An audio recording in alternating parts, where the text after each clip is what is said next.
Hello, it's Carlos. Welcome back to the channel. On today's episode, we're talking about all things Renaissance, from the world tour to where are the visuals to the Amazon drops and Act 2 and 3. Let's go. Starting with where are the visuals, which I think is the biggest question that most fans have for this era. Beyonce almost a year ago teased the I'm That Girl teaser, indicating to fans that visuals were coming. It was a montage scene of all the Beyoncés, the multiverse of Beyonce. But fans, we still have nothing. Now the question is Beyonce going to release visuals for this era? And I would say yes. This is now Beyonce's 5th project doing a visual element, starting with B-Day, the anthology series. She did like 11 to 12 videos. Then there was Self-Titled, which many believe to be her debut. It was her most prominent visual album. She then proceeded with Lemonade, which was iconic. Many believe it to be her magnum opus. From there, she did Black is King, where Beyonce really brought the beauty of The Lion King with a mix of Beyonce. And it was a great project. So this is now Beyonce's 5th album, where fans are expecting a visual album. So for Beyonce, she said, well, I can't give you everything. I'm not going to give you everything because now you expect it. So when are the visuals coming out? I don't know. We may get a tour stop where behind her she says, visuals out now. Maybe, probably not. I genuinely do not know what Beyonce has planned for the visuals. I think that songs like Break My Soul, Cuff It, Heated, songs that have a radio play and a big following behind them, those songs would greatly benefit from a visual, right? People love Cuff It. That's like a TikTok song. If there was a music video, a lot of people who maybe are not Beehive members would know the song. So it's definitely a choice. Beyonce's preserving her, to a certain extent, her celebrity status. She's been in the game for what, 27 years? I Googled it the other day. Her debut was in 1996. I was born in 1996. So Beyonce's been in the game for a while. As fans, the best thing we can do is just realize that we're on Beyonce's time. And whenever the Queen decides to release the visual album, we'll be happy.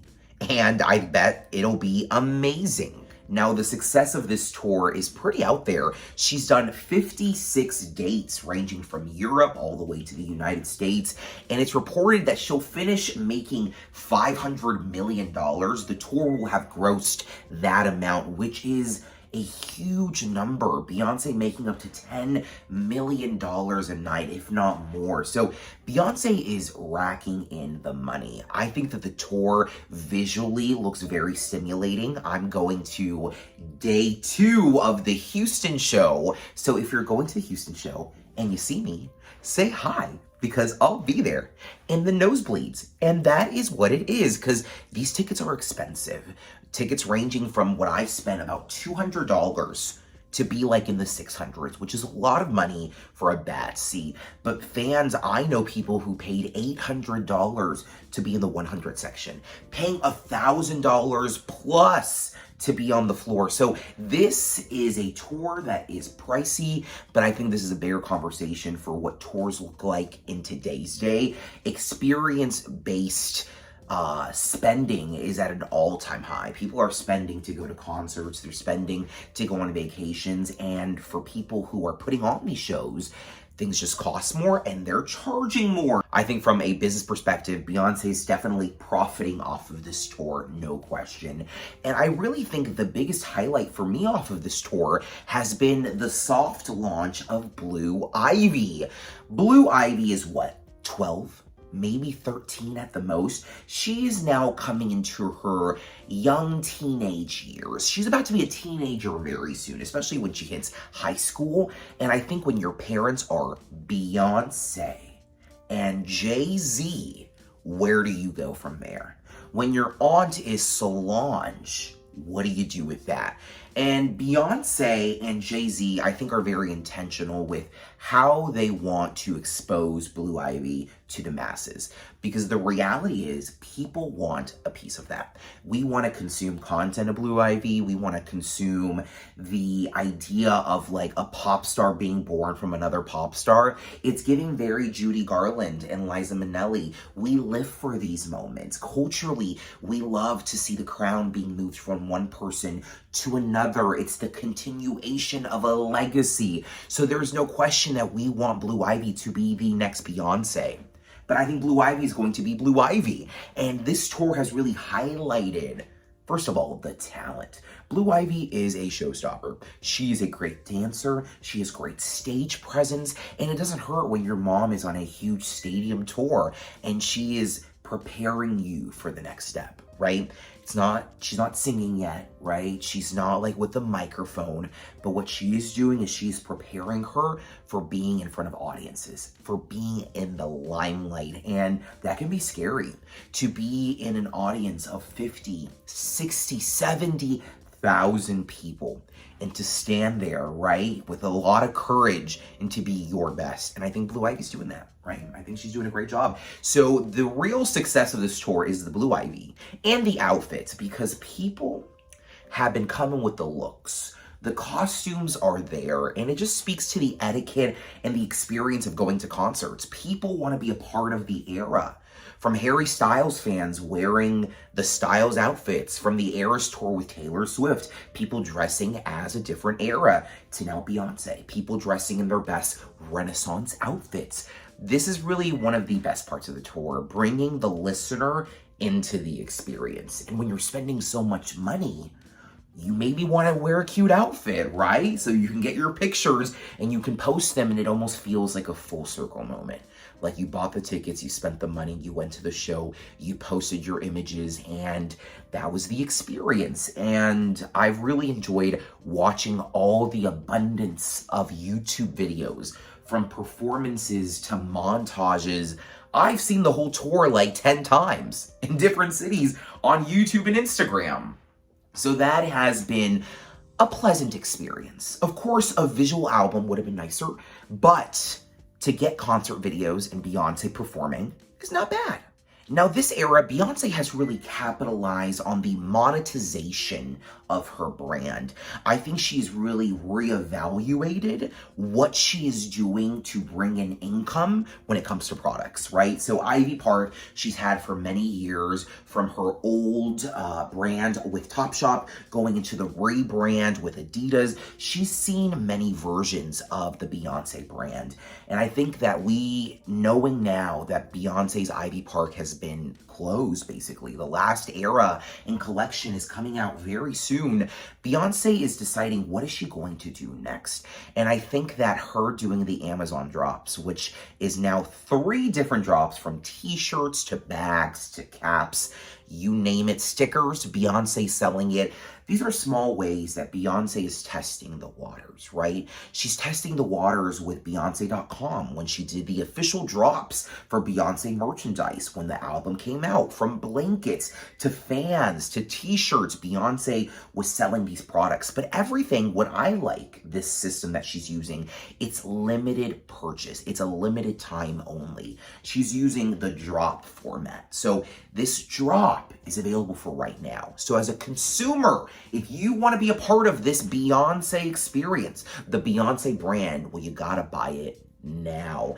And with Beyonce, I'm really optimistic to see what she's doing. She's announced her hair care line, and I want to see what's going to happen there. Is it going to be a mid-price product that you can purchase at Target or Walmart, or are you going to be more of an online exclusive, maybe Sephora.com? Where is this product going to be sold? And she even announced her perfume, ranging, I think, from $150 with $200 all together with your shipping costs. That is expensive, $200. And Beyonce is realizing that the listeners of Destiny's Child and early Crazy in Love Beyonce, those teenagers, are now like full adults with full adult cash. And Beyonce's no shade to heat. You know, the Walgreens perfume, the Walmart perfume, that made her a lot of money. But Beyonce's now realizing that those people have money and they're going to have to maybe spend a little bit more if they want to be a part of the Beyonce experience. And with that becomes hopefully a better product that they're purchasing. They're really purchasing something with quality. If I'm going to spend $200 and it's either Dior, Chanel, or Beyonce, the Renaissance perfume, let's make sure that the quality is up to standard. And I am optimistic to see what Beyonce has in store. I even bought a fan. I love Beyonce, and I want to be a part of that brand. I want to purchase just a tiny little piece of Beyonce. Like I bought this poster that my ex-boyfriend bought me, and now I have it on my wall.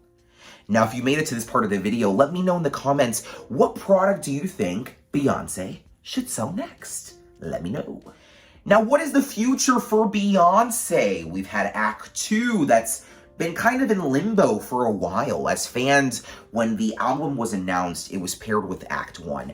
And if we're following like a model of storytelling, there's usually like a 3 acts. So it's Act 1, Act 2, Act 3. So we're in Act 1. What is Act 2?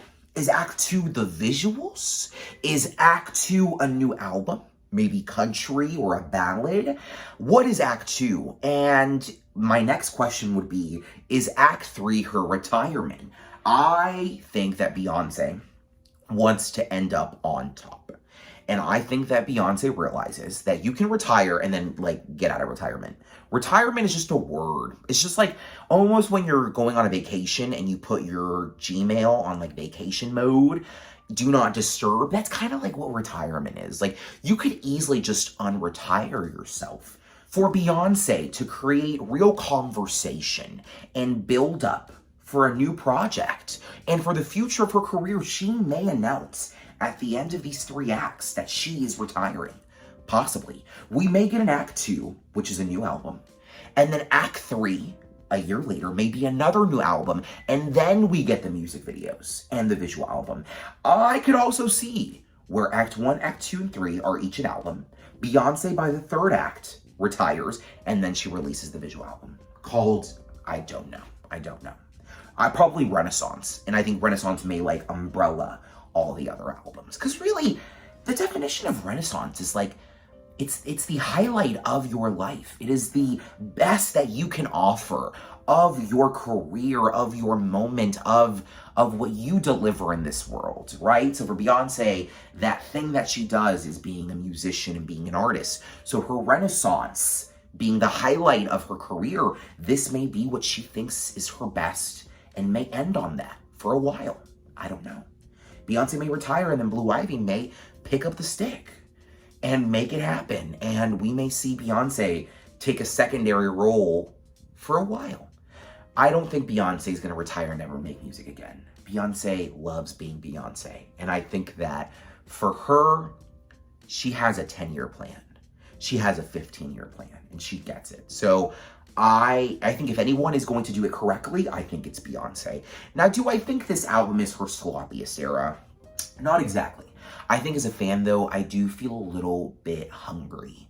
I want more. And that's fair, too. Beyonce made a choice to keep everybody on the deficit, and that's cool, I guess. And as a fan, it's also okay to say, you know what? There were moments I wanted more. There were moments where I wanted the music video, right? There's a moment where I wanted the interview. But sometimes in life, you can't get everything you want. You can't always get what you want. I don't know why that song just came to my head. But it's true, though. You really can't get everything that you want out of people. So if this is Beyonce's best version of herself right now, then I'm taking it. But I want to know in the comments, what do you think Beyonce is going to do for Act 2 and 3? What do you want from Beyonce? What's the future of the Beyonce brand? Are you going to buy the perfume? I want to know. Thank you so much for watching. I love you. Bye.